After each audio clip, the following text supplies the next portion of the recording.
the Bowels of Netflix, where your fearless co-hosts Isaac and Larry force each other to watch the worst pieces of shit on Netflix. We will go over every bad edit, all the broken dialogue, all the wooden acting, and laugh along the way, because this is the Bowels of Netflix!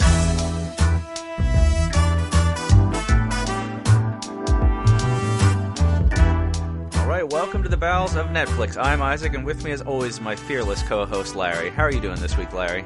You know what, Isaac? It's only November, but I'm getting into the Christmas spirit. You are? I spent most of my lunch break today picking out your Christmas gift. Oh, I'm very intrigued. Yeah, and it's I thought you were related, and I couldn't be more excited. It took a very different turn from the story I thought you were going to tell. I thought you said you spent most of your lunch break giving your secretary herpes. If I had a secretary, I would never stop talking about it. If I was if I was important enough to have my own secretary, it's all you would hear about. Is my Christmas present herpes? Because that could be bowels related. If you if you got mouth herpes and you lick my ass. What if you had ass herpes and it touches my mouth? There's different kinds of herpes, right? We could. Yeah. Oh, we got double herpes. I don't have herpes. Oh, really? Yeah. Oh, neither do I. You can really hear the truthfulness of his voice. So we're the bowels of herpes. I mean Netflix. Neither of us have herpes. We're the bowels of herpes. Neither of us have Netflix. I've been making this whole thing up. I'm going to find out one day there is no podcast. I'm just staring at my wall talking into a potato. You use a potato too? So yeah, we like to make each other watch terrible movies on Netflix and describe them back to each other. That's kind of our thing here. If you want to find us online, we're on Facebook and Twitter. Both of those are at Bowels of Netflix. We'd also love to hear from you in an email if you'd like to send us one. That's bowelsofnetflix@gmail.com. Don't forget to rate and subscribe. Make sure to give us 5 stars. They probably haven't. We're 2 minutes in. They probably haven't made it this far. If they're going to give us less than 5 stars, I don't think so. At this point, I mean, after the herpes talk, we probably a lot of people turn. If this is their first episode tuning in, Probably a lot of tuning right back out.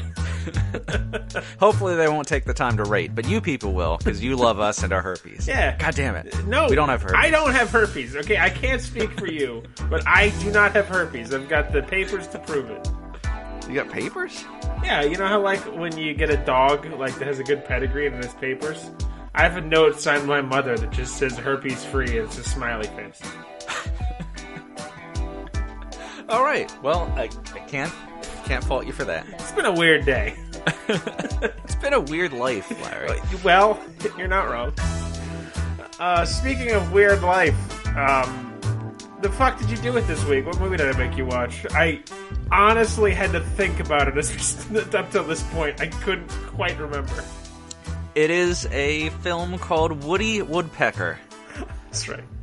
I saved the audio file as Isaac's movie because I could not remember what movie I gave you. Oh, it is an interesting thing that exists in the world. So, if any of you don't know, Woody Woodpecker is an old-timey Looney Tunes era cartoon. Mm-hmm. I think the first episode, or short, whatever, came out in, I think, 1940, somewhere in that area, or early 40s. It's old, man. The character was originally, for 3 episodes, voiced by Mel Blanc, who also developed his trademark laugh. And Mel Blanc is the main Looney Tunes voice guy. Mm-hmm. So he does almost all of them. Bugs Bunny, Daffy Duck, Pepe Le Pew, Yosemite Sam, Roadrunner, all that. He does not do Elmer Fudd. I didn't know he did all of them. I knew he did Bugs Bunny, obviously. Crazy amounts of stuff. Huh. But yeah, he developed the trademark Woody Woodpecker laugh, which... Do you know the laugh, Larry? I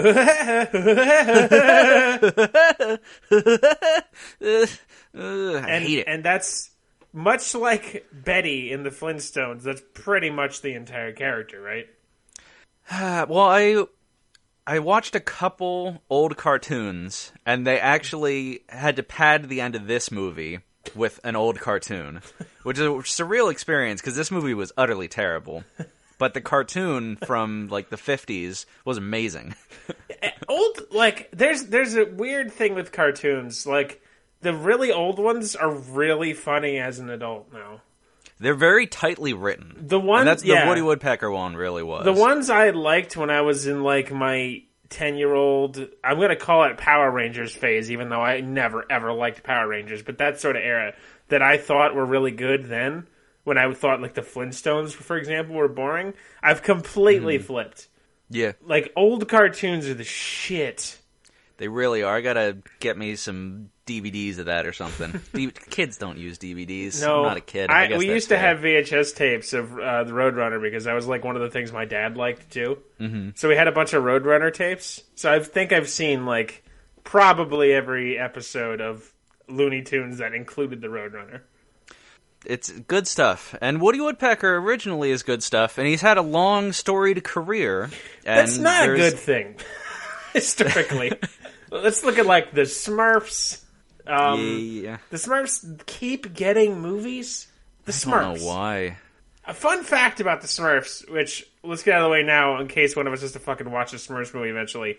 Do you know how tall the Smurfs are? 8 feet. No, you overshot it, Bob. Oh, okay. No, 3 apples tall. It's a big fucking Smurf. I guess. What kind of apples? That's a big difference. Your bog standard apple. I don't know. How different are they really? Well, that's like saying the difference between Vern Troyer and whoever plays the mountain. No, that's... you're ridiculous. I've seen some big apples. That's the extremes of humans. The extremes of apples are much closer. Well, I'm sure... No, let's get some apple scientists involved. All right, somebody email me about... little apples. Somebody email me about fucking There's apples. Crab apples. Talk about... Woody Woodpecker. He pecked my dick something, I don't know. How do I make this dirty? So yeah, Woody Woodpecker, I don't know. He's had a bunch of different iterations, and one of them was, I forget if it was on Fox, it was some Saturday morning cartoon in the early 2000s, late 90s, but Woody Woodpecker was voiced by Billy West, who is a very famous current voice actor. He did a bunch of voices for Futurama. Yeah. He's pretty great. He's awesome. This movie came out in the year 2017. And what year is it now, Isaac? It's 2018 still. We're about to get over with that. And what year did Woody Woodpecker come out again? Originally 1940, I believe. So, for those of you who are not mathematically inclined, that's what, 77 years? It's a long time. It's a goddamn long time. The character is not aged like a fine wine. This movie, though starring American actors in English, filmed in Canada. That's not uncommon, though. No, what is uncommon is that its target audience is Brazil. I'm sorry, what? Woody Woodpecker is huge in Brazil. This movie was made expressly for Brazil. And it's found a home on Netflix because it doesn't really fucking cost anything to put it up on Netflix. It was made for Brazil. From what I saw online, and there's not much I could find because it's a fucking train heap of a movie, I don't think it had a theatrical release in the U.S., but it definitely did in Brazil. It didn't have a theatrical... Really? Because, I mean, I just assumed it was one of the many kids' movies that now filter in and out of my consciousness. I don't know for sure, but based on what I was reading through, I couldn't find stuff about it. Huh. I mean, I only spent, 7-8 hours. That sounds about right. But yeah, so it's weird. It's really weird. So Brazil likes its Woody Woodpecker, huh? Really does. The old-timey cartoons are on TV all the time there still. I don't know. There's a lot of corruption of the government. Maybe, actually, we're going to get into that, too. Are they, so behind they're just getting it now? Yeah, maybe they live, 77 light years away. Dude, bring a newspaper from yesterday and predict the future. Ooh. Go down there and tell them, yeah, don't worry, we're going to get those Nazis. Going to kick them right out of Europe. So, yeah, the movie definitely is not very good. IMDb holds it at a 4.2. Rotten Tomato audience score is at a 34, and the critic score is at 14. It's not good. I don't know if those are Brazilian critics or American critics, but it's definitely bad. Is there a Brazilian Rotten Tomatoes? Let me just take a little foray to the internet here. Oh God, I really don't know that much about Brazil, other than the government is shoddy. I think very shoddy. What was the puppet? What was the fucking government in International Assassin? I forget what country it was. I don't know my South America very well. Might have been Brazil. He like overthrew some government there, right? Yeah. I just forget what country it actually was. Yeah. Damn. Any luck with Brazilian Rotten Tomatoes? No, there's a 1985 movie called Brazil, and that's all it's given me. Okay. Well, this movie opens up with a drone shot of a lush forest on the northwest coast of the supposedly United States. It's supposed to be set near Seattle. Whatever. We cut to Woody Woodpecker snoring in his little home inside of a tree. He wakes up to a sudden sound, and we cut to two disgusting poachers walking through the woods. I gave them names because the names were so obvious, but there's almost no point in distinguishing them, so the names won't come up much. But Handlebar has a handlebar mustache, and he is the brains of the operation. And Brown Teeth has brown teeth, and he is the comic foil. It's not... Does Handlebar... A man whose handlebar mustache is so prominent, is he really the brains of any operation, realistically? No, but comparatively speaking. It's like saying the smartest guy in a Foot Locker. It doesn't mean a whole lot. So yeah, Brown Teeth is constantly eating candy bars. I don't know if that's why his teeth are brown, but the candy bars come up later. So they see Woody and try to shoot him with tranquilizer darts, despite just saying someone would surely love to pay to have him stuffed, so why wouldn't they just shoot to kill? I guess they're probably gonna pelt. Yeah, they don't want to foul up your bird corpse with buckshot. You want to stun him, and then when you get him, you snap his little neck or slit his little throat with a tiny little knife. Yeah, maybe it's different with birds. Okay. If you've ever killed and stuffed a bird before, please let us know the procedure. It's coming up on Thanksgiving, so killing and stuffing a bird's not too far. I like to go get my turkey from the wild, but I don't take a gun. I just take a Bowie knife. Jesus. I've been hungry every Thanksgiving. You just get a gobbler and go home and cry. But the real reason they have tranquilizer darts instead of bullets is because Woody tricks them into shooting each other with the tranquilizer darts, and they both comically, cartoonishly look at each other, and there's like a slide whistle as they pass out and fall over. Now, I did not see far beyond the next scene, but I feel it's important to mention, I don't know if you were going to bring it up, that they are humans. They're flesh and blood humans. Right, yeah. And Woody Woodpecker is just a chunk of CGI. Yes. This is not a cartoon. It's very much. It's a live-action movie. Woody Woodpecker is portrayed by a tennis ball and a stick. It's a little better than that. I mean, that's what they recorded around. That's what they really? CGI. Typically, yeah. Oh. A lot of time. I don't know. It's probably gotten better since originally, but that was like... A lot of the things in Lord of the Rings were tennis balls and sticks. Huh. Well, we'll have to do a little more research into Woody's representation. Please don't. Yeah, no, I don't really want to. Please don't do that. So Woody carves the title of the movie into a tree. So he has super fast carving abilities. That's established. And when he's tricking the hunters, he just is the most powerful creature in existence. He's super fast. He can dodge anything. He can outsmart anyone. He can just destroy wood in seconds. Why do woodpeckers peck wood? Do you know? I think to make their little homes. Oh, they like make holes in it? Yeah, I don't really know. Well, I think that they do make their homes in there, but they might peck wood. I don't know. Huh? I'm not an ornithologist. Don't judge me. I'm legitimately curious. Like, I told you this fucking podcast is my Harvard, okay? I'm using it to know things about things I don't know things about. So next week we'll have Ornithology Corner. Deal. I know that word, I'm going to use it. I'm proud of myself, goddammit. I'm just assuming that it's bird science, because I'm sure as fuck don't know. I'm a layman, let's recall. Okay, so, if anyone has ever seen the TV show from USA called Psych before, you will be interested to know that the lead character is played by the same guy who plays Lassiter, the grumpy police officer. And the actor who plays him is Timothy Omundson? Yeah, or something like that. It's close. And in the show Psych, he is a cop, and he's kind of a straight-laced cop. He's got short hair, and he's clean-shaven.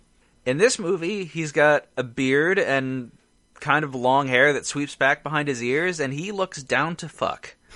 I was seriously attracted to him. He is an attractive dude. I don't remember if we talked about it on or off the air, but have I told you about... I think we talked about Gallivant. I don't remember. Okay, for sure. Gallivant was the show that was on ABC. It blew my fucking mind. It was actually on a real channel that people watch like sports on. But it's this musical like 23-minute TV show that he plays the king. He plays this king of this like fantasy land, and it's he's got like a real kingly regal beard, and he's always in like really nice like king clothes. He's fucking hot. Also, the man has a voice which I wanted to put on panties so I could take them off. You're not wrong. I spent most of my time wanting to fuck him in this movie. So he's a very talented actor. Yeah. I was fascinated by this because I loved him in Psych and in Gallivant, and I'm sure this paid a lot of Brazilian pesos or whatever. Seems racist. Yeah, maybe. Brazilian dollarinos. Dollary dues. No, it's Australian. Damn it. They actually exist, too. Dollary dues. Wait, what? Yeah, they're like specialty money. You know how, like, in fucking America they have those... like, buy this Liberty coin for only $40. You can have a coin that has a value of $1. Jesus. It's kind of like that, because the Australian government decided it was brilliant. Okay, so I'm just going to call his character Lassiter, just for simplicity's sake. He works for a giant oil law firm or something, but they fire him for making disparaging comments about wildlife on the news. Whatever. It's stupid. They cut to his swanky pad, and his little piece of action is basically Melania Trump, so I'll be calling her Melania. Little piece of action? You're just on a roll. Well, no, she's... Well, that little piece of action is somewhere. Just waiting for the engagement ring to sail through your living room and hit you in the back of the head. I guess it'd be wedding ring, wouldn't it? Jesus Christ. No, she would hawk that and get all $300 back. Sorry, $400. I'm not lying. I don't believe in jewelry. Oh, God. I couldn't cut it with a ring pop. That wouldn't have worked, though. Hey, my father proposed to my mother with a twist tie because anything else would cut into their drug money. Okay, well, at least I'm not at that level. Yeah, you're doing better than my drug addicted parents. Oh, God. But yeah, no, she's she has a foreign accent. She kind of looks like Melania a little bit, and she's just a prissy, stuck-up socialite who's just with him for his money and the life he gives her. I think you mean First Lady Melania Trump. Let's not forget.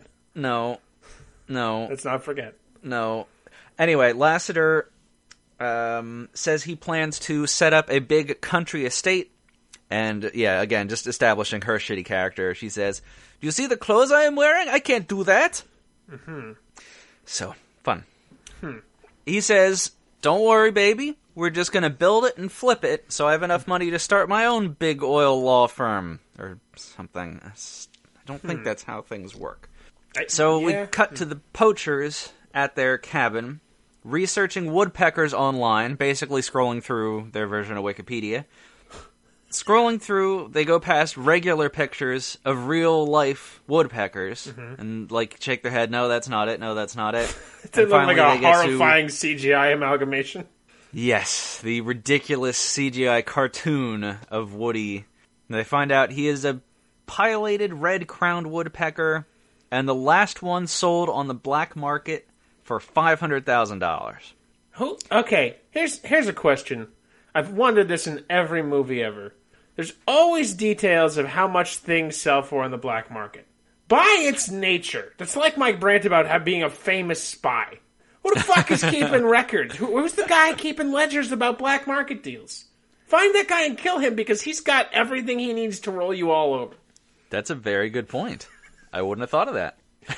Why is it just on Wikipedia? Who's the guy who went and edited that? Is it the guy?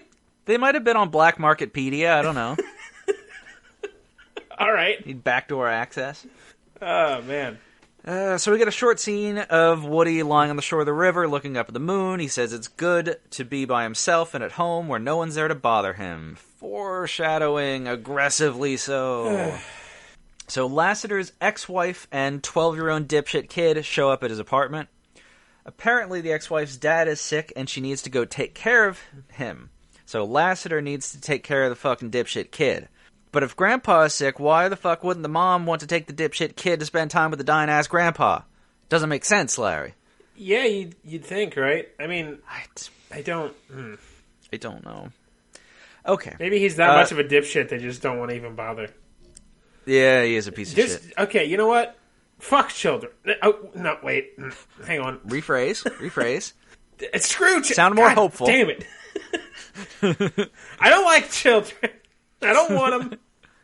And I don't want to make sex at them. Let me make that clear. Well, yeah.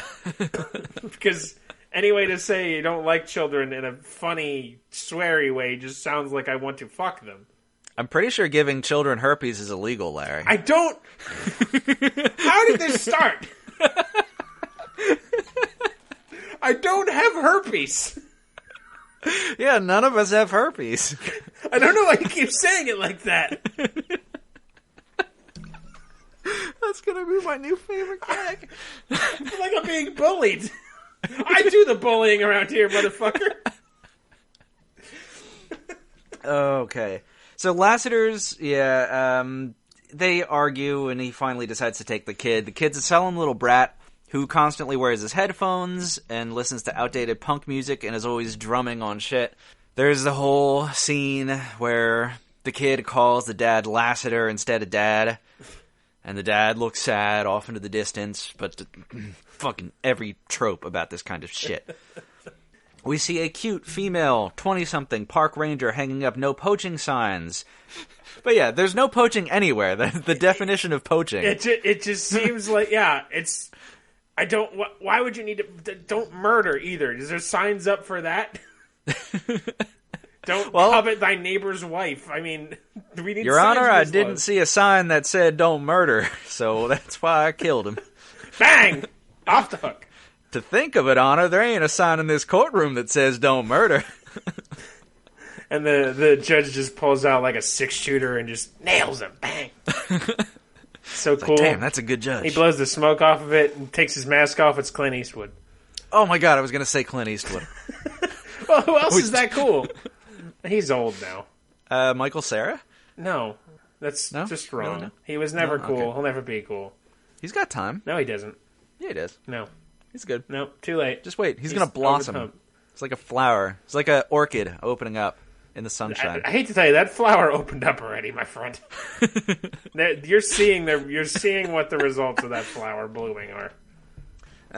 So yeah, cute park rangers hanging signs for no poaching, no murder, no larceny.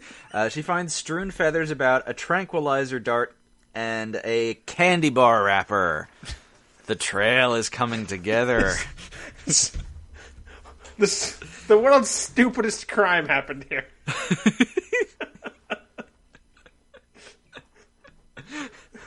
I was plucking a chicken when I was attacked by a candy bar and I dropped my tranquilizer dart. This looks like the Brazilian box office, alright. So Lassiter, Melania, and Dipshit Kid arrive at their new plot of land to go camping.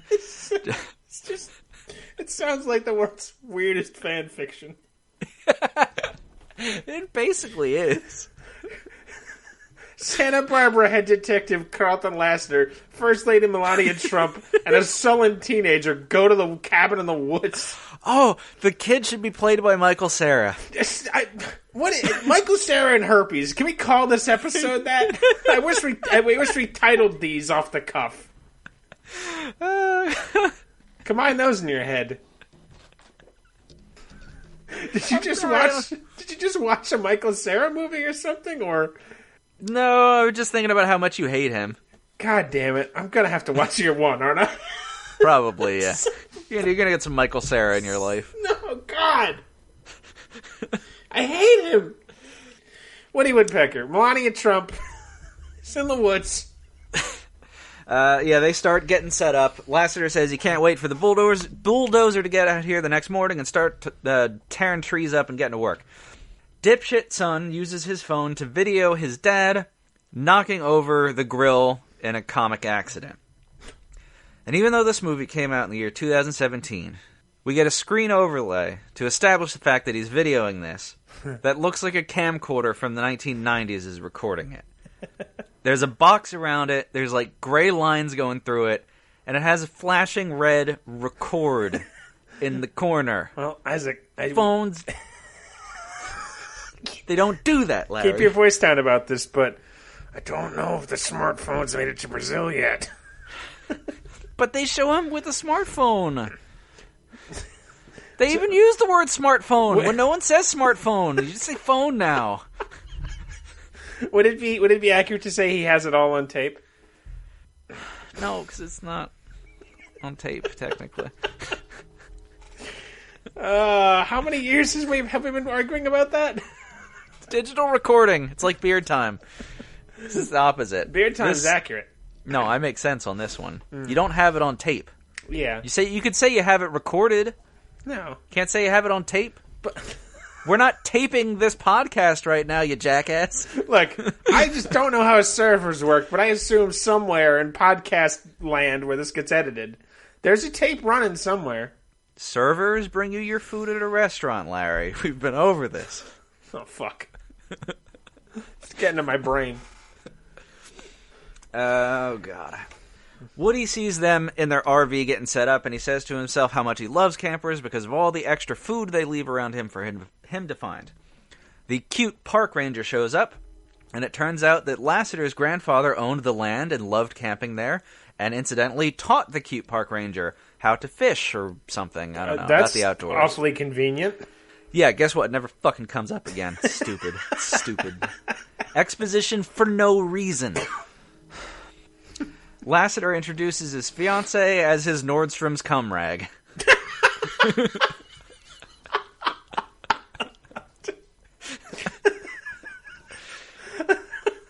And introduces his son as the first half-boy, half-smartphone. One of those is real, one of those is not. I'll let you decide. Choices.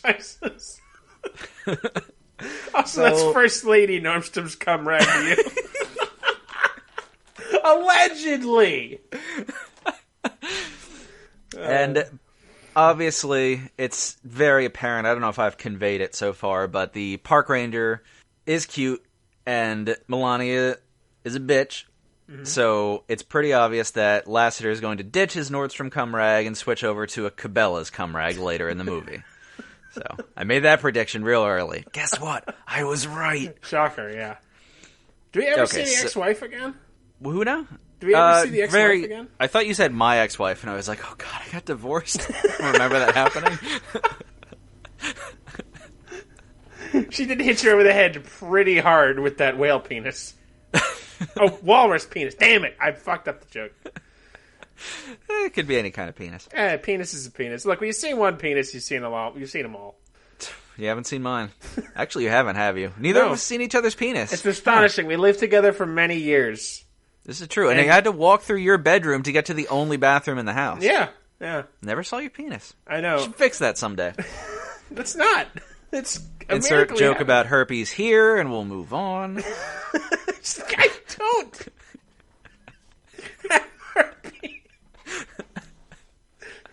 There's going to be a tweet on the Twitter account of a note from my doctor.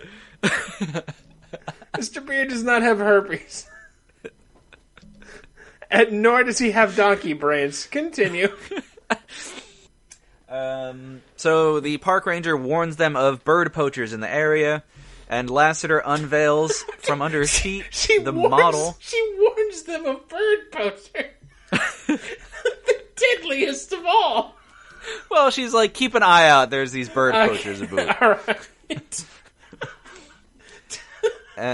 From under a sheet, Lassiter reveals the model of his new home, which is a giant, ridiculous, blue, postmodern building, which will be nestled in the middle of the national park and is a complete eyesore. The ranger is disgusted, and Lassiter is a douchebag.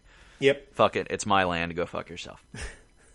Dipshit kid wanders off into the woods, sits down at a picnic table, and starts drumming on the table along to his stupid fucking punk music on his phone. In the distance, he hears an elaborate percussion sequence. And then Woody Woodpecker pops out of a metal trash can and starts drumming on the trash can, and they have a drum-off. Sounds interesting. Except the kid they hired has no fucking rhythm. It's awful. So Woody and the dipshit kid bond over food. Gives him a fucking little peanut butter sandwich or something, and Woody sucks his dick. Whatever. Something like that. Lassiter sets up a fancy sushi dinner with a cheese plate, grapes, and wine, and all kinds of stuff at the picnic table next to the RV. Ha ha ha. He's a socialite. He doesn't know how to camp. Oh my god, dude, I want to fuck him even more.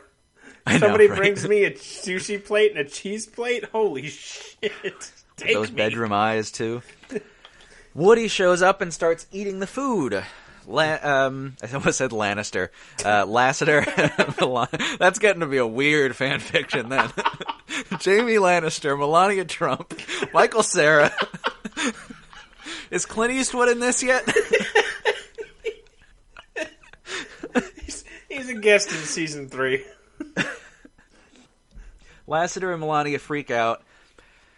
Oh, and okay, so I didn't make note of them all because there's so many of them and they're so awful. But we start getting some of the stupid Woody jokes. So he eats a bunch of beans and says, "Beans, beans, the musical fruit. The more you eat, the more you cue fart noises set to the Woody Woodpecker laugh." Which I wish I could replicate, but I can't. Like, it was close. It was close. Was it? No, I gotta try it. Oh. Talented. What a talent. Put that on your resume. I did it, Ma! I'm famous on the interweb. My fart noises have inspired a dozen.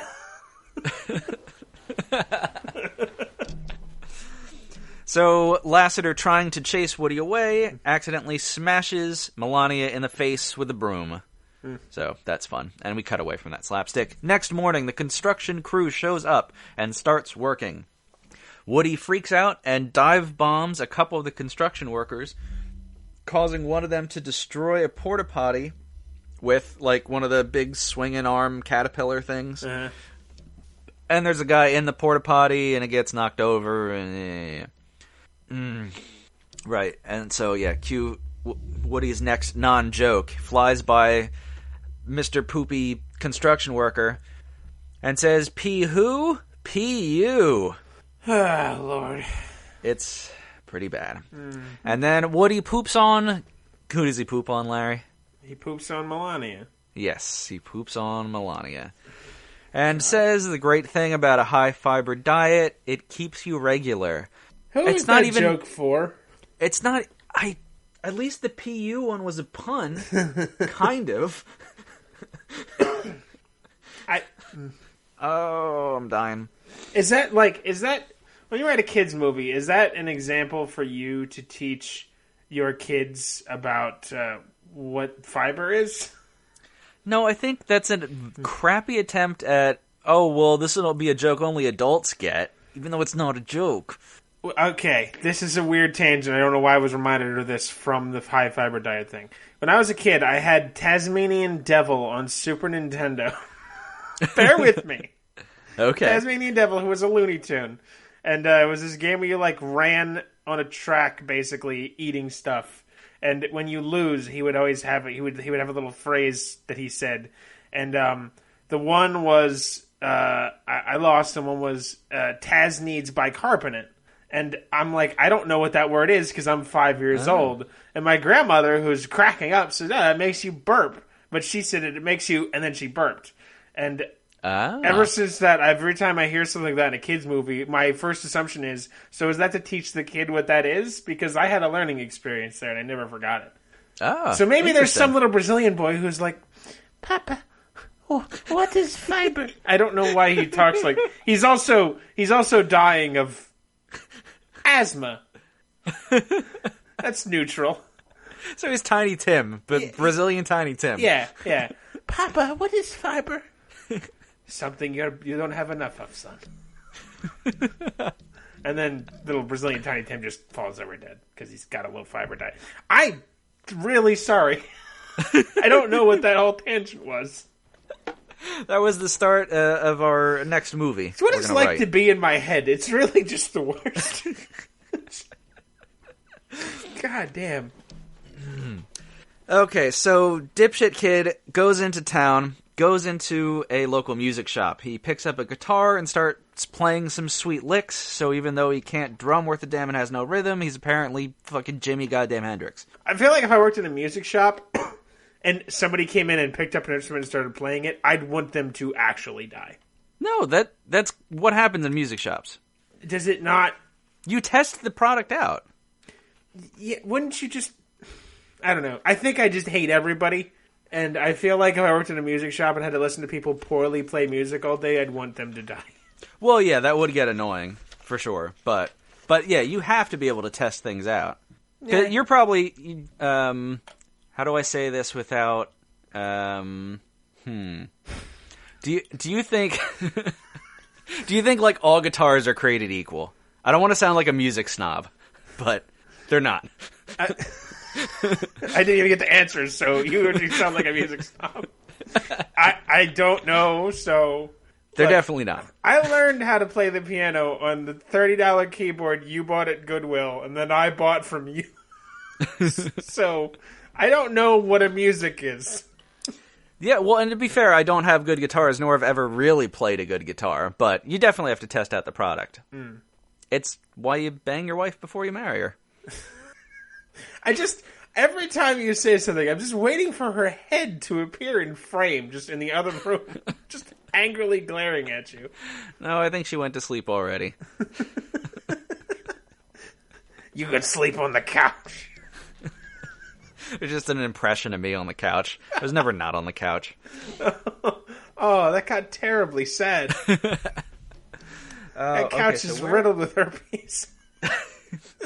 Had lice. What? I didn't say that. Where are we? Oh, God, right. Stupid. Okay, so the love interest for the fucking stupid dipshit kid is a dipshit little 12-year-old who's somehow running the music pawn shop by herself because there's never another adult in it, ever, in any of the scenes. Okay. She, because she runs the shop and can make these decisions, decides to lend him the guitar, which looks like a very expensive guitar, for the entire summer in exchange for him playing guitar in her band. Okay. So dipshit kid packs up his guitar, goes outside to find two bullies, who are and all of the kids are the worst actors. Like, Lassiter is fine. Uh-huh. It's a shitty part, it's the worst writing in the world, it's ridiculous, but he is fine. Yeah. He's not amazing in this, of course. The kids are all awful. Yeah, they're just flat, everything feels forced. You don't believe anything for a second. Yeah, I mean, yeah. I love him so. It makes me sad that he was in this. Yeah, he's got all those Brazilian... What were they called? I looked it up. It's. I'm sure it's not pronounced real, but it's real. Real. So their money's real? Yeah. Wow. It's probably pronounced... Reale. Glad you did it. I didn't have to. Well, I wonder... He had a stroke, like a pretty bad stroke, that he made a full recovery from, which I think this is post that. I think it was shot before, because this really? came out in 2017, and I saw a stroke was in 2017. I was really hoping he did this to make hospital bill stroke money.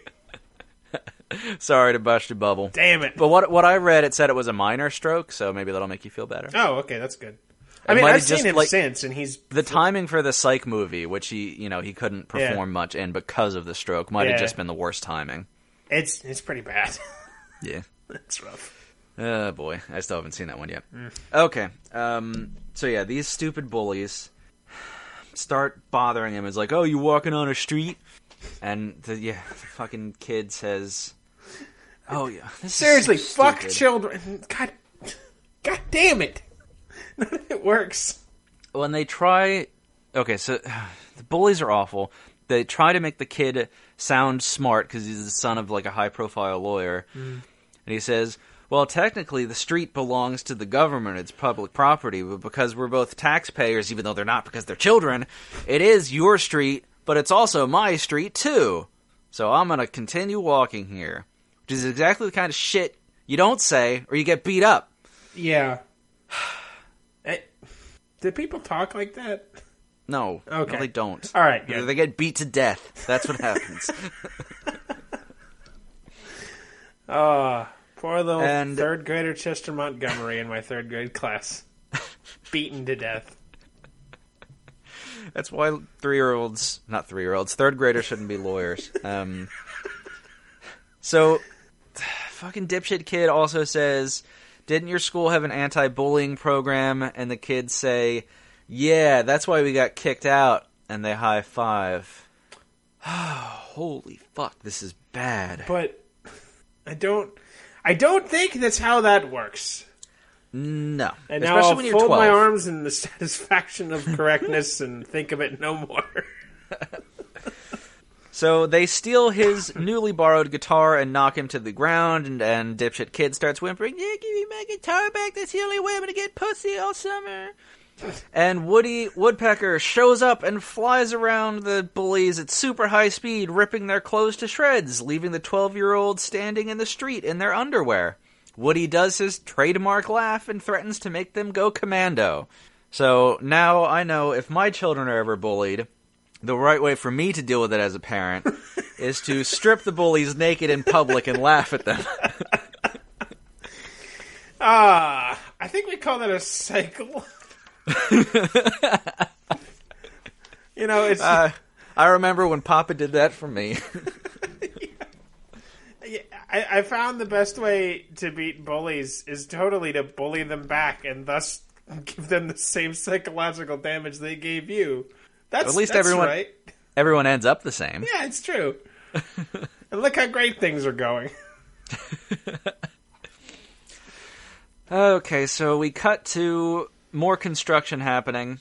They're pouring the cement for the foundation, and Woody disrupts it with full, intense levels of slapstick, involving severely injuring, or potentially risking severe injury to many independent contractors on the job site. Mm-hmm. Eventually, Lassiter and Melania get in their SUV to try and flee the chaos, but Woody pours cement through the sunroof of the SUV, filling it up until the job foreman opens the door and lets them spill out in a puddle of cement. I'm getting so tired of this movie.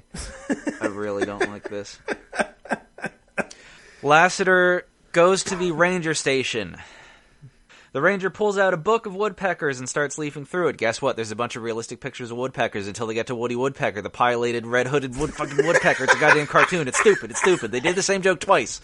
It's not funny twice, or at least do it 3 times then, make the rule 3s. God damn it. Fuck. What is this alternate universe where cartoon woodpeckers are just an accepted thing? We're getting ready for logic to break down pretty quick here, Larry. Because remember the poacher said, on the black market, the last pileated red-hooded woodpecker sold for $500,000. Yeah, how could I forget? Now, the park ranger, seeing the entry in the book for the pileated red-hooded woodpecker, says that species has been extinct for 100 years. These things don't compute, but hold on. We'll move on. I'd like to talk about that for the next 3 hours. Oh, there's more about it coming at you fast. Oh, good. She says the Native Americans said the pileated red-hooded woodpecker was descended from a trickster god. Okay, so that makes sense at least. Sure. Lassiter says, all right, great, I'm going to kill it. She says, no, you can't, because it's a protected species. But that doesn't... No. Yes. Federal government alert.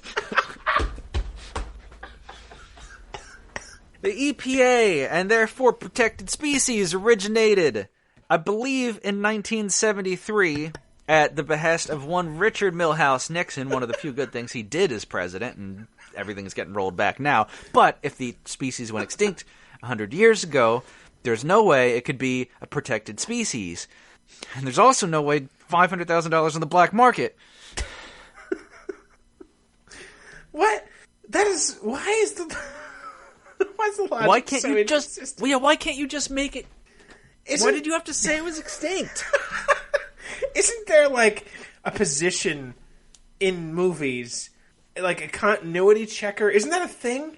I'm not even being funny. Isn't there, like, a position, like, it's not a best boy or, like, a grip, but it's a position with a weird name where their job is to, like, keep continuity? I thought that was the thing. Probably not in Brazilian cartoon movies. It's predominantly not a cartoon.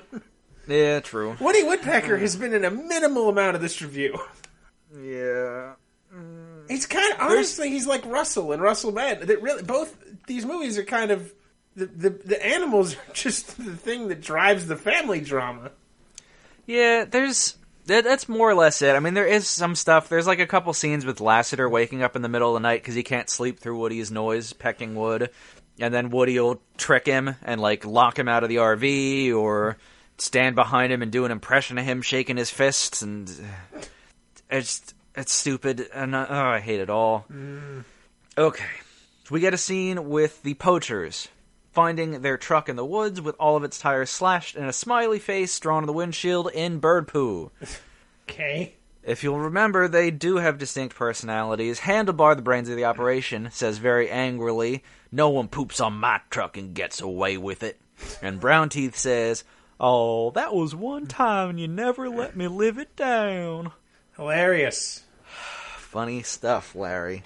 Funny stuff. It's almost like you can see that joke coming from an actual mile away. So we cut to the music shop, where Dipshit Kid is rocking out with his new band.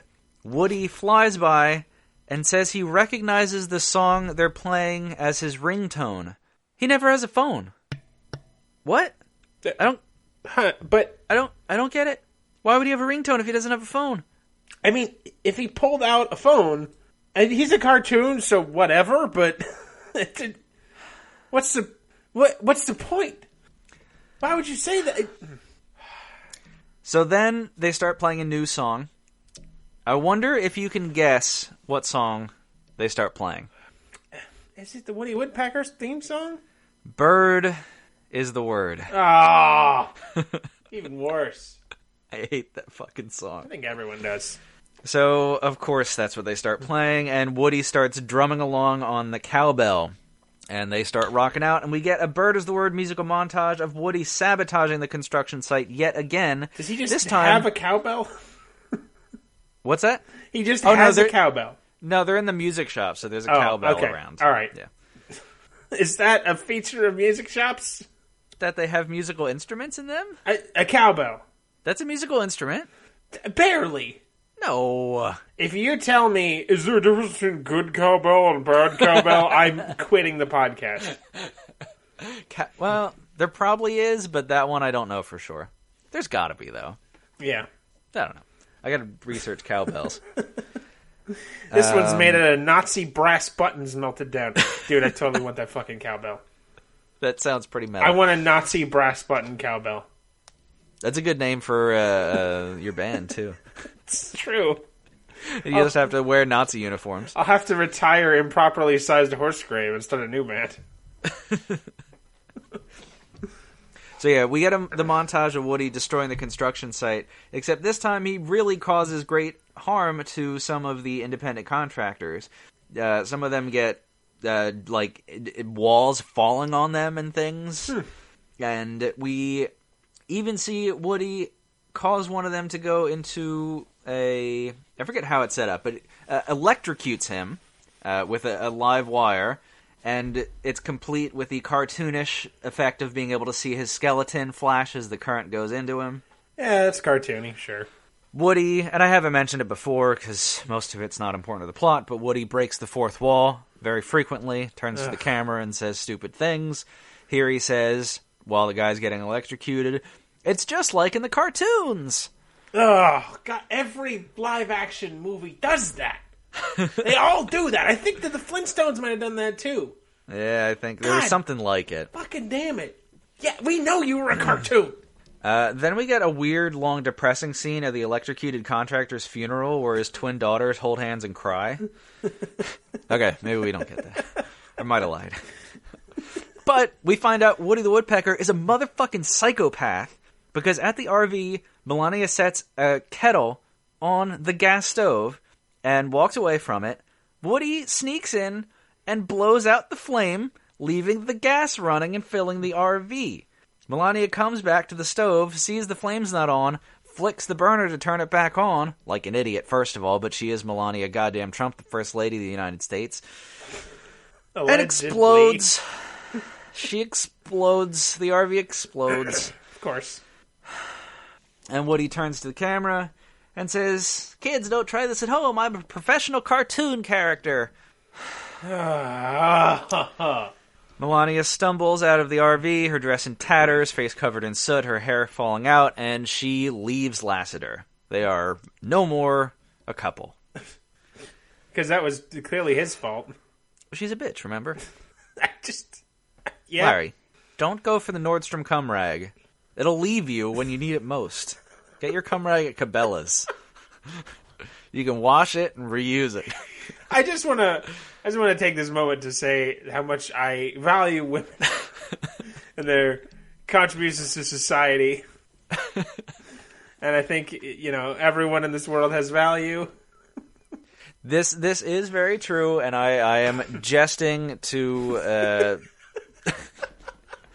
make the point that these women are there for no reason. They're there for no reason at all in this movie. And yeah, I know it's a kid's movie, so you don't need strong female characters, but you don't need any strong. I don't know. I mean, yeah, who's Woodpecker characters? Yes, that's the role models of today's Brazilian youth. Is a strong. I'm a strong female woodpecker, and I don't need no cartoon man. I don't. Where was that? So now we cut to Lassiter and dipshit kid sleeping outside in sleeping bags because the RV is no more. Sure. And they sort of bond, and the kid calls him dad or whatever. I don't know. And the kid's been he's kind of friends with Woody the Woodpecker the whole time, but the dad hates Woody the Woodpecker, and so they argue about that sometimes. Lassiter secretly meets up with the two poachers and pays them to trap Woody and release him far away, but says, "You can't let my kid know that I paid you to do this." Yeah, that will definitely not backfire. Yeah, so the three kids from the band are going down to the quarry to diddle each other, swim, or whatever, and they stumble upon the poachers. What was that first thing? To play games and swim. I mean, yeah, well, they're what, 12? Yeah. Yeah, 12-year-old Larry would have been very happy to diddle a little punk band girl who was into it. Especially down to the quarry. Yeah. I guess that's fair. Yeah, come on. Don't malign the diddle in a youth. No, youth. I'm all for youth diddling. You enjoy your bodies, because I can't. Do you hear that rueful tone in his voice? Like, it's kind of stern in a sort of wistful way. I rue my lost youth, not the fact that banging kids is illegal. Be clear about that. I've already dug enough graves for myself this episode. This whole podcast is just going to turn to us trying to dodge mines of not knowing how to be proper people because we're fat white men. Oh, got him. So yeah, the kids stumble upon the poacher's cabin, and they find a bunch of taxidermy equipment, and the poachers come back while the kids are investigating and threaten them and make them leave. Mm-hmm. So we have that established. The poachers while dipshit kid is away somewhere, I forget where, they set up a dummy woodpecker, female, and a jar of peanut butter to lure Woody. Yeah. Spoiler alert, that will also lure me. Just a blow-up doll and a jar of peanut butter. It'll need to be a human dummy female, but... Would a blow-up doll do it for you? What level of light is it? If I have to squint, absolutely. 7 in Minecraft. Yes, absolutely. Okay. So we get a ridiculous slapstick scene again where magic power Woody dodges the falling cage, flees, and yes, I mean this, the heat-seeking tranquilizer darts. Okay. Which Woody diverts into the poachers. Of course. Yep, again, the same joke twice, but not thrice. God damn it, rule of threes. And Woody fires an electrified net gun at Lassiter, and steals Lassiter's phone and takes a picture of him being electrocuted in the net. Okay. I can get behind that, I guess. Cartoon. Yeah, sure. The ranger lady suggests Lassiter try be nice. I can't. I'm having a stroke. I'm going full Lassiter. Try be nice to Woody. Oh, God. You monster. Going full Lassiter. Timmy didn't mean it. This will just be the episode we tell people not to listen to. God damn it. Oh, God. Your next episode's going to be so much worse. Oh, shit. I'm so sorry. Fuck. Is it like a biopic of the Black Panther or something? It's probably worse. Oh, no. Oh, no. When I get mailed a bomb, we'll find out that I had it coming all along. Okay. So, yeah, Ranger Lady suggests that Lassiter try to be nice to Woody. So Lassiter gives Woody, Jesus Christ, Lassiter a box of cookies. A Woody. Lassiter gets a Woody, gives it to the park ranger, and tells her how much he respects her, and they establish consent beforehand, obviously, as adults do. I think this is my favorite episode.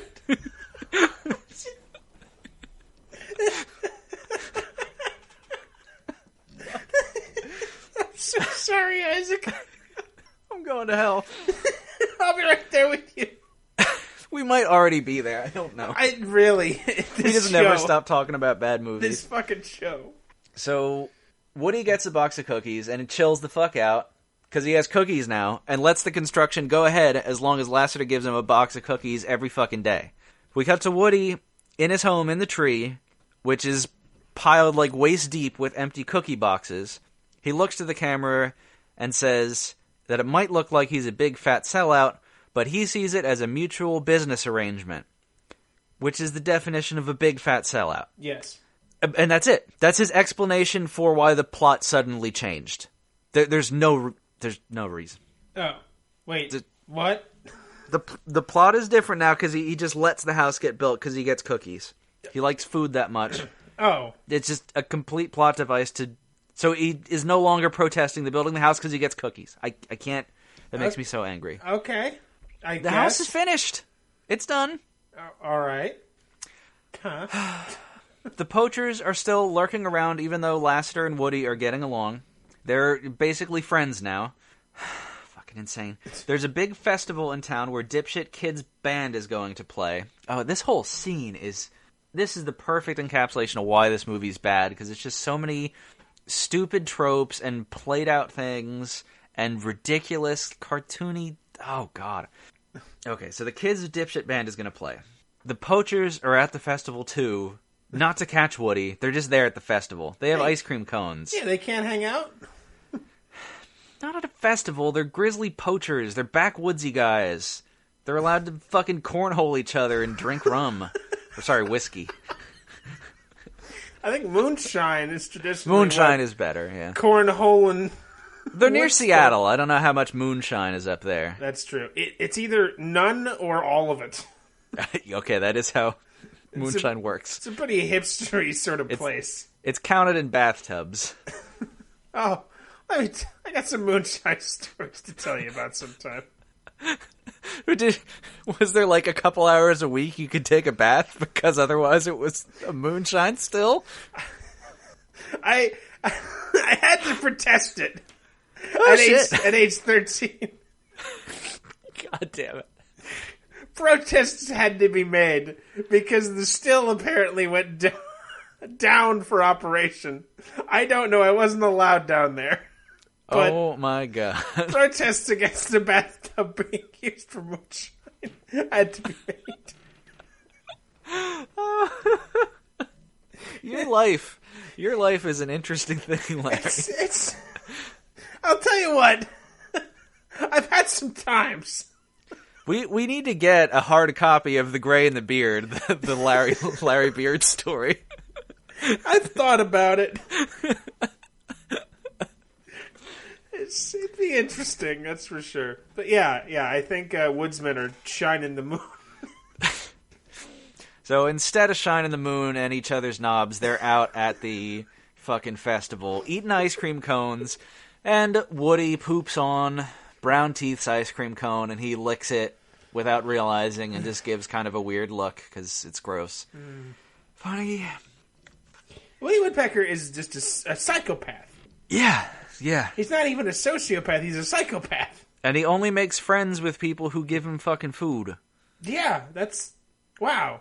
I know friendships and relationships do, in some sense, have to be mutually beneficial, otherwise they fall apart.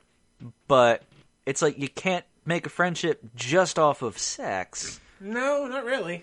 Yeah, it doesn't work. You need something else. Mm-hmm. So... Lassiter's flirting with the park ranger. That's going on. The kid's drummer wins a hot dog eating contest, but then he's too sick to be able to go on stage and play the drums. Of course he is. Let me guess. Wait, don't tell me. Let me guess. Melania Trump comes back and plays the drums, right? Is that it? No, she brings Donald back and he plays. Oh. He saves the day. Okay, now this is the best fanfiction ever written. Yep, his fucking roll on the snare is incredible. Although, because of his tiny hands, his drumsticks are toothpicks. Did you say roll in the snare or fall down the stairs? Allegedly.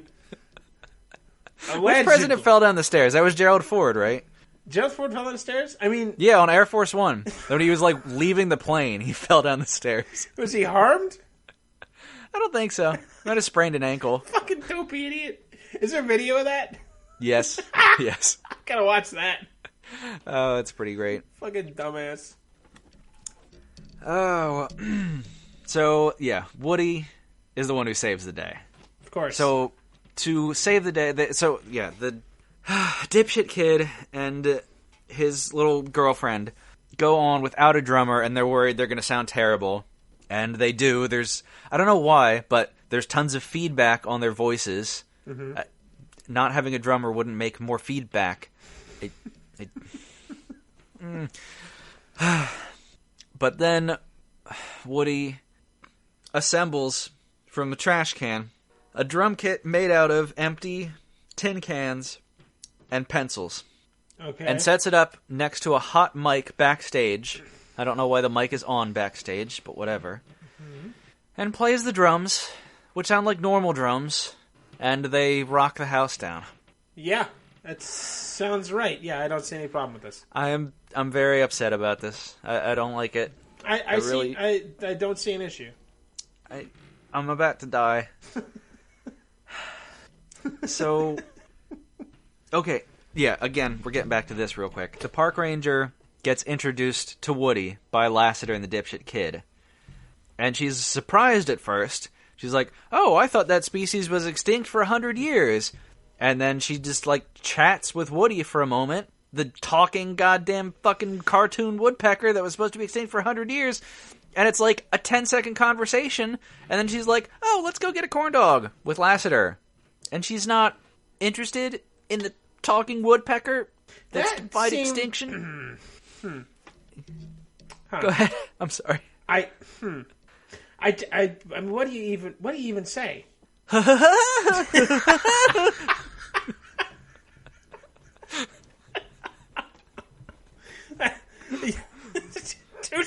I guess. I hate my life. God. God. I also hate your life. You're not wrong. It's objective fact. So We've got 30-odd episodes to prove it. Yeah. That's all in the court documents. Everyone looks back on Nixon as like, why did you record yourself incriminating yourself so often? And we've been doing it this whole time and not realizing it. It's true. Do not run for Senate. Oh yeah, that's pretty much precluded now. You're fucked. Well, there'd be an interesting campaign. Just watch me crash and burn. There'd be movies made about it. Okay. Bad Netflix movies. Then our kids can reveal The cycle's complete.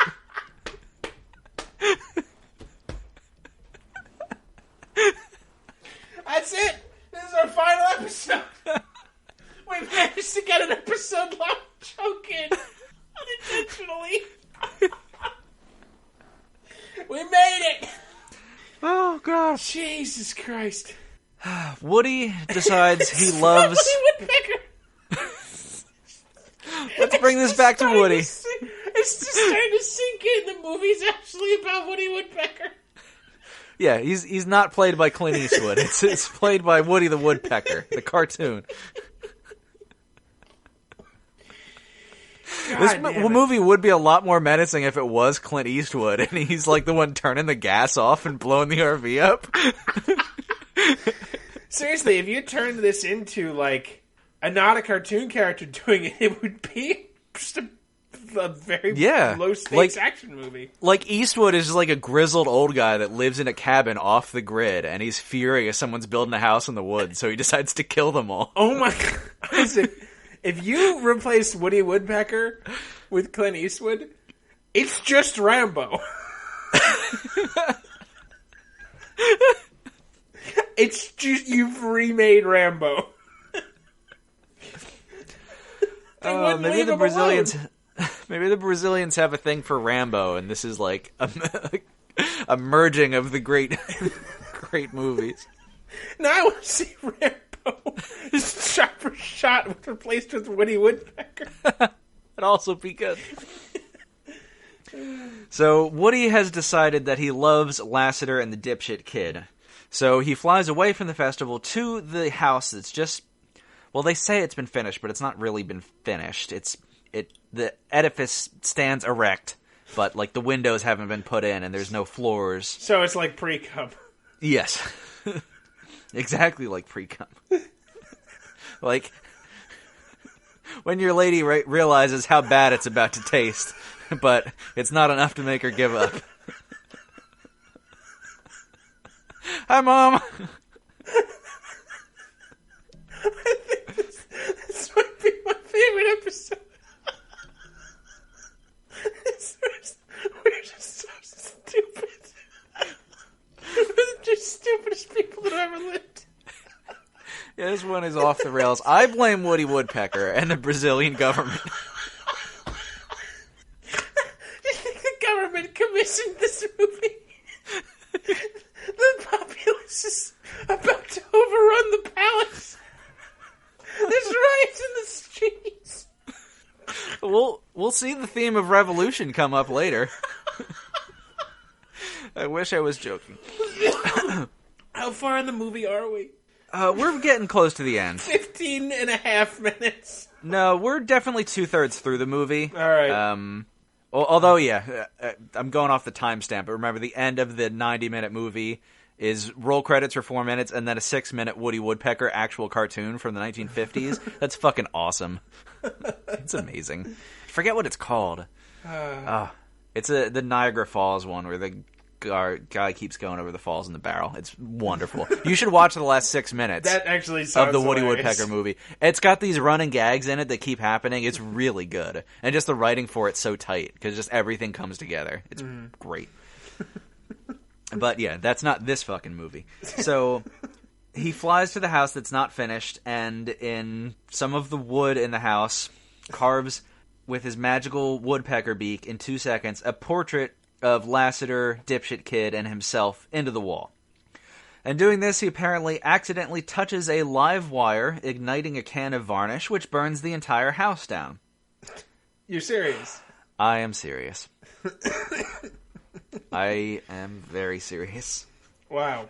We cut to the firemen going through the ruins of the house while Lassiter stands there dumbfounded. And they find the source of the fire was this exposed wire, and he says it was probably a small animal, like a mouse, a squirrel, maybe a bird. And at that, Lassiter realizes, it was Woody, that son of a bitch, that goddamn it. And Whoopi, whatever. Oh, fuck, I'm done. Whoopi was whined a whole time. But yeah, Lassiter decides to call the poachers again and get rid of Woody for good. So they knock down the tree that Woody lives in and tase Woody and lock him in an iron cage. They finally caught him. Dipshit Kid freaks out, is super pissed off, says he'll never forgive Lassiter. Lassiter says, go fuck yourself, kid. Woody's an asshole. Dipshit Kid runs to the music shop to get his stupid little friends to help him. Lassiter, meanwhile, is at the wreckage, combing through the wreckage. For some reason, there was nothing in the house. Like, it's a completely empty house. Why would you comb through the wreckage? I didn't realize this till just now. It's not like your house where you're, like, trying to find a photo album. I think you're muted, Larry. God damn it. I sneezed. He's looking for copper wire to sell. This is Lassiter, not Mr. Beard. Hey, look. You can read it in the biography. The autobiography. Yeah, because what could he possibly be looking for? He finds what he wasn't looking for, which is the intact carving that Woody made, and he suddenly realizes, no, Woody loved us all along. So stupid. Yes, it is.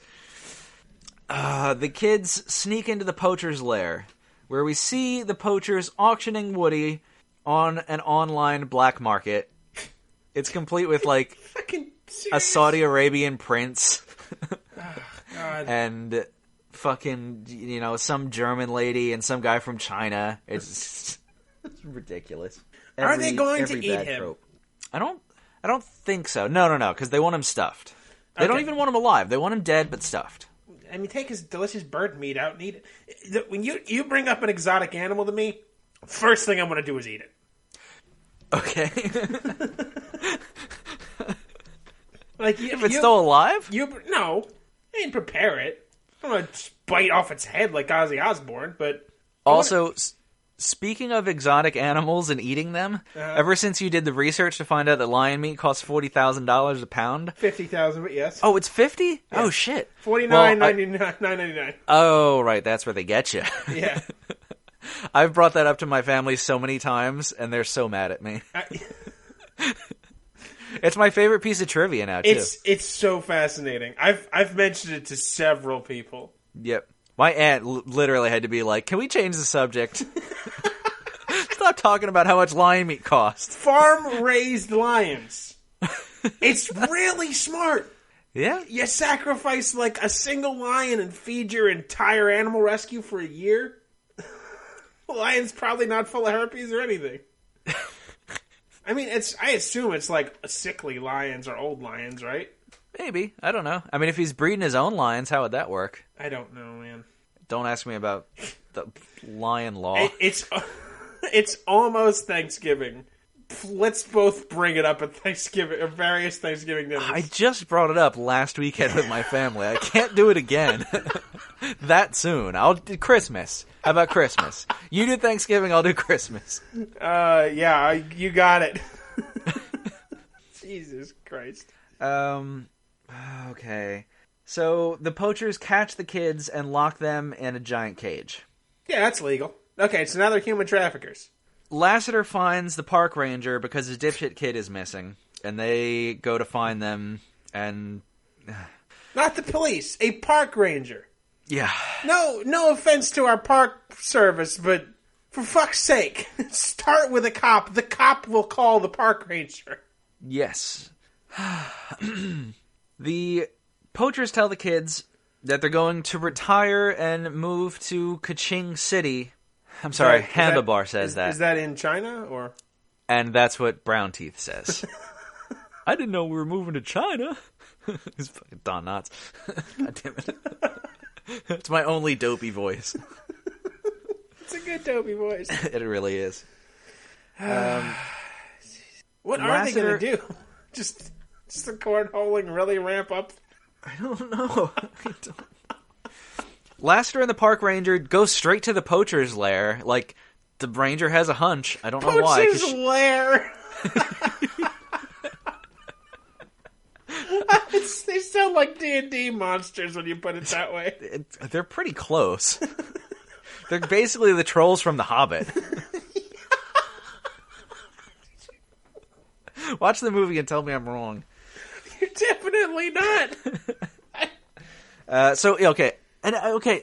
The ranger has a sixth sense to go to the poacher's lair, but as soon as she gets out of the car, like, she notices at her feet a candy wrapper, which is then when she draws the conclusions, oh, these guys who live in a poacher's lair are the poachers I've been hunting because of candy.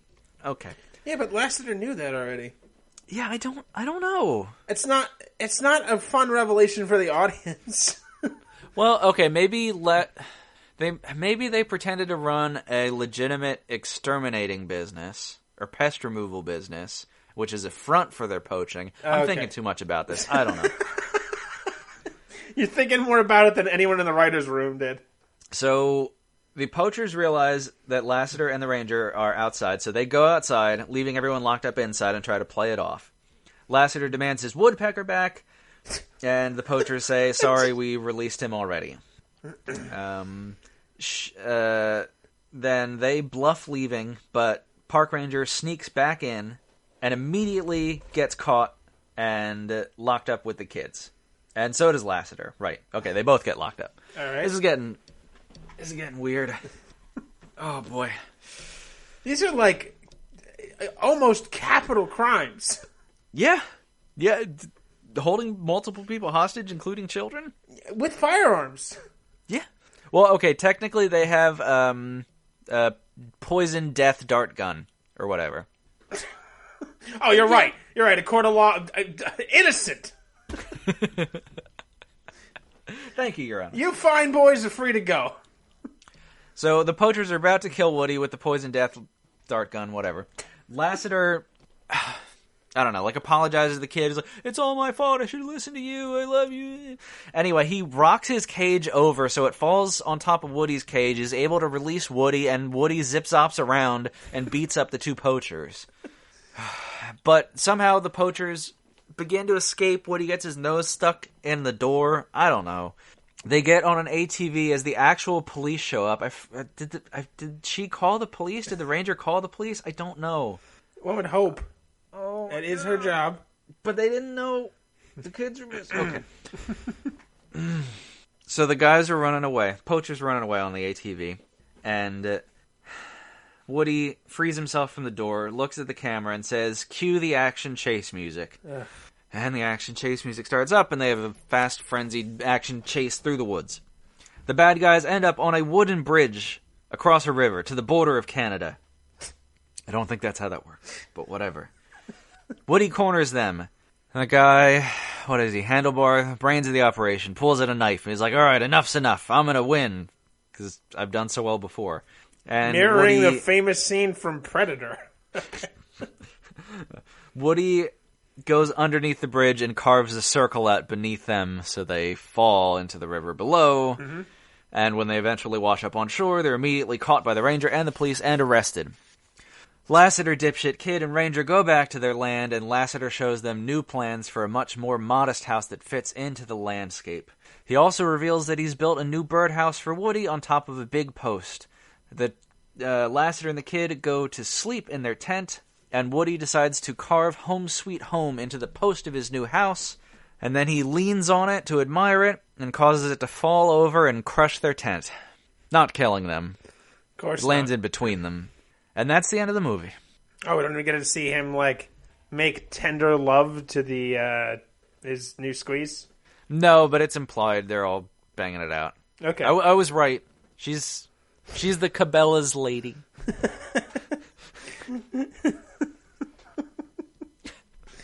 Hey, so he's like a lawyer, right? Yeah. Remember that plot thread? Yeah.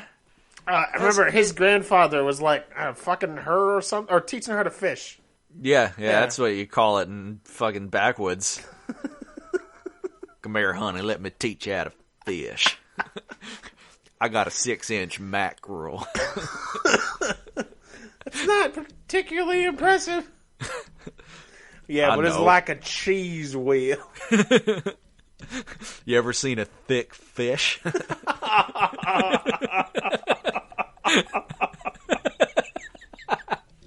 Larry's got the heebie-jeebies from that one. Oh, God. Oh, my God. So, we actually do have... And I urge you all to go watch that Woody Woodpecker cartoon at the very end. I'm going to watch the last it 6 after we're minutes. done It's so recording. much fun. But there is a master's thesis for this, because there's a message the Brazilian government, or possibly the uprising from the Brazilian government, wanted to sneak in. Larry, I know it might be a little dusty, but do you have your propeller beanie? Oh, of course. I would never dream of getting rid of it. Well, put it on and get ready for school.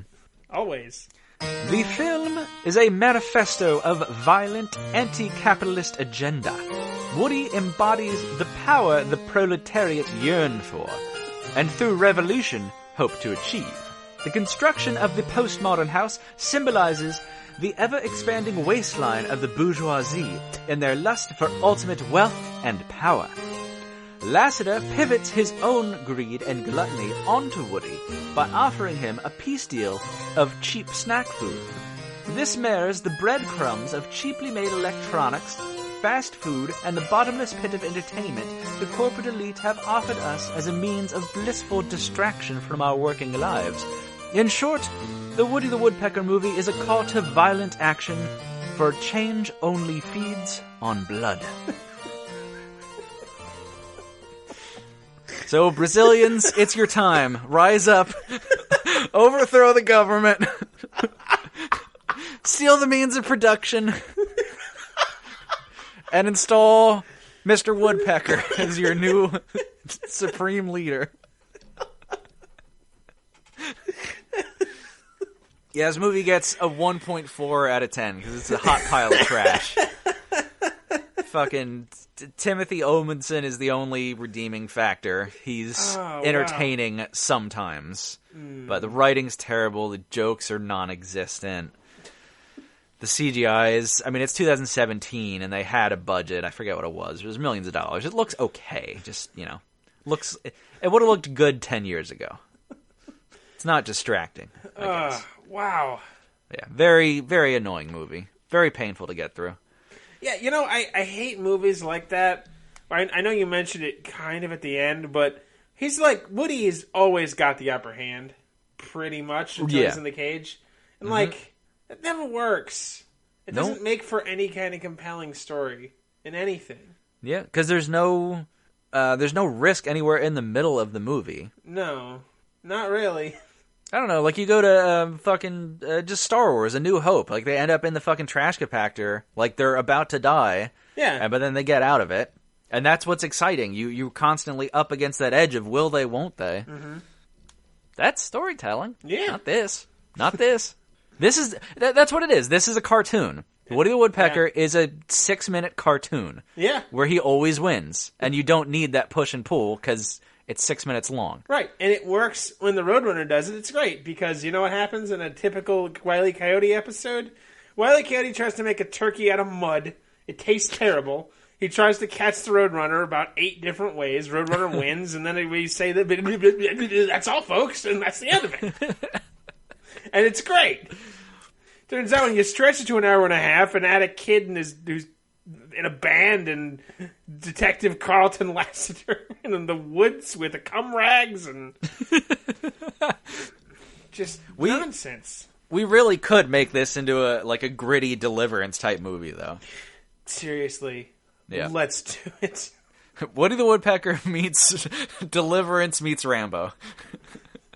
Starring Clint Eastwood, Melania Trump, Michael Cera. No.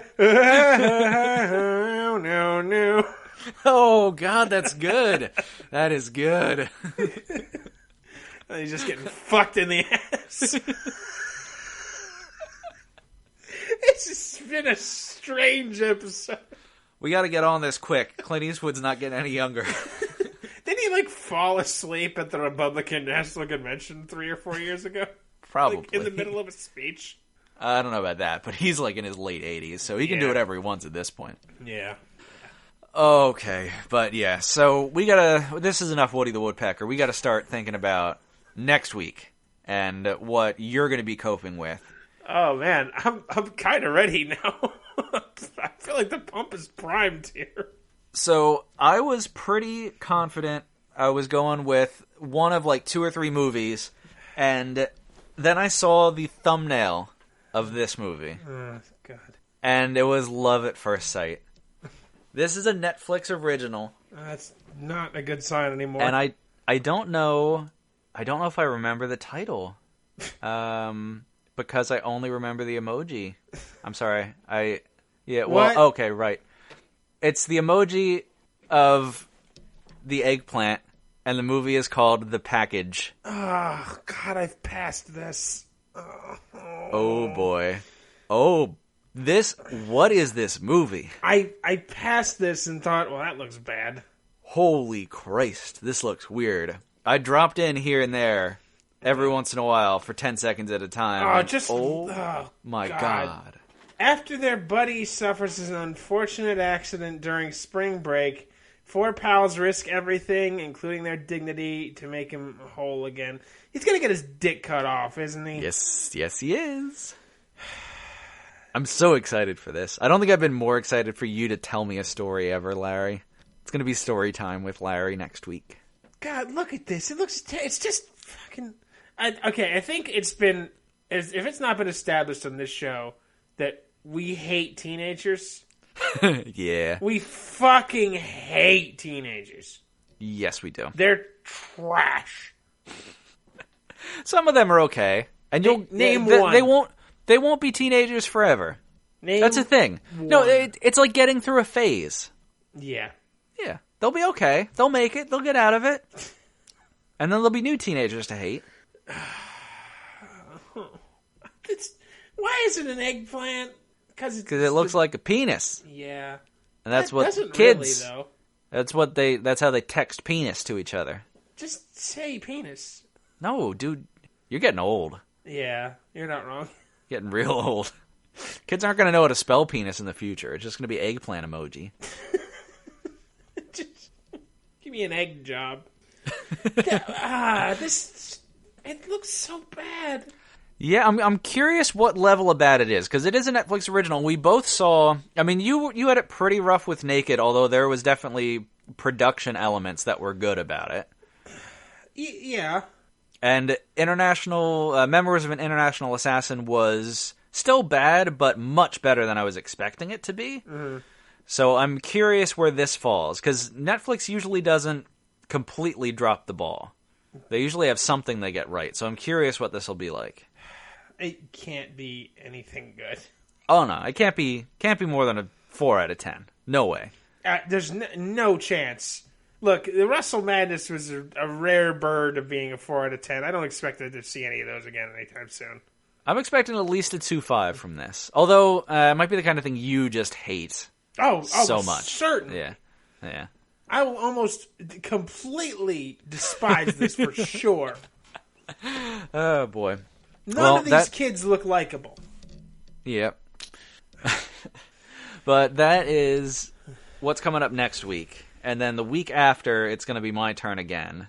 And I'm curious what you have in store for me, Larry. Yeah. So, I went a different direction. Oh. So, yeah. I want you to go into your Netflix. Okay. And look up a movie. I'm so nervous. Called Hurricane Bianca. Oh, what? And then, once you've seen that, I want you to put in colon from Russia with hate. Oh my, this thumbnail. Hurricane Bianca from Russia with hate. First, she messed with Texas. Now the full Bianca Del Rio experience is coming to Mother Russia. So this is a sequel. Great. I won't know the backstory. Yeah, well, first of all, fuck you. Second of all, you're free to watch as much of Hurricane Bianca 1 as you need to get the backstory. No, I don't wanna... So is she a transvestite or transgender? It's what it appears to be. I watched the first 2 minutes and I'm still... I gotta say I'm not quite sure what exactly is going on.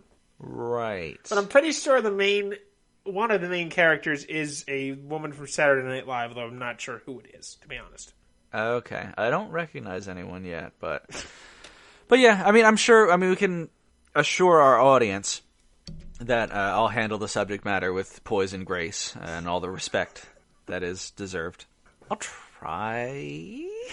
I really wrestled with it. I didn't pick it just to be, just to make you watch a movie about transvestites. It legitimately looks horrible.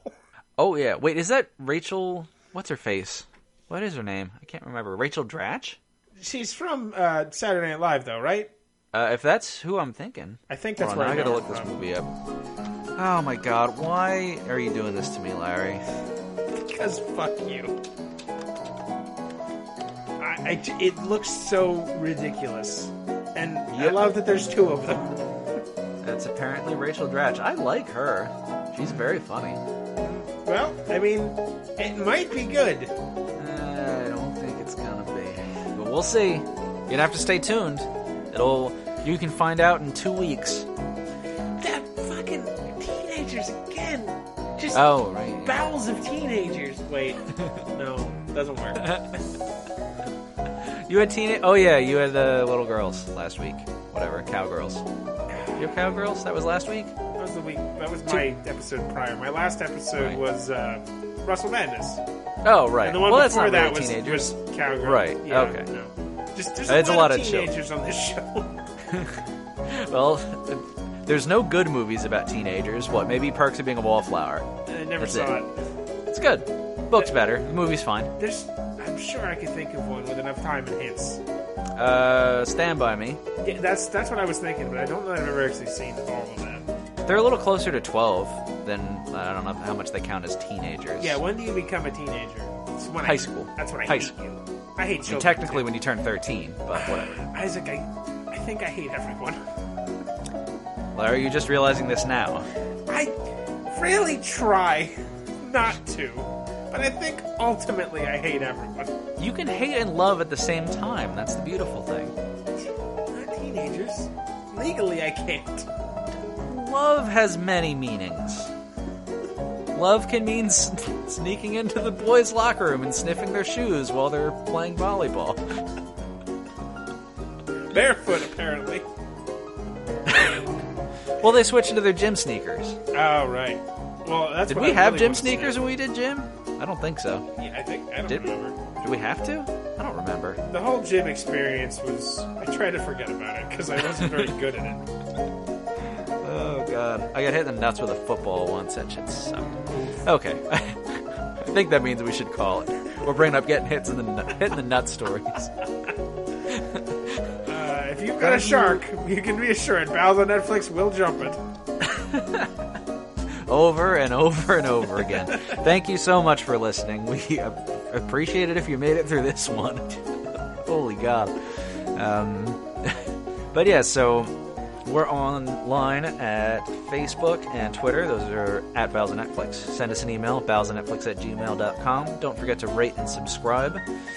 And also thank you, Mr. Kevin MacLeod from Incompetech.com, where we got all the wonderful music you've heard in this episode. If you have any creative projects you're working on, you can go to his website, Incompetech.com, and use his stuff royalty-free. You just have to give him a mention in your credit section. And I think that's pretty much it. Any final thoughts, Larry? Something Peckwood? I don't know. I'm fucking beat. This episode took a lot out of me. I'm gonna go apologize to my wife if she was awake and overheard any of this episode. And I guess in that case, let's apologize to the listeners. We love you. We're sorry. Oh, God. Smell you later.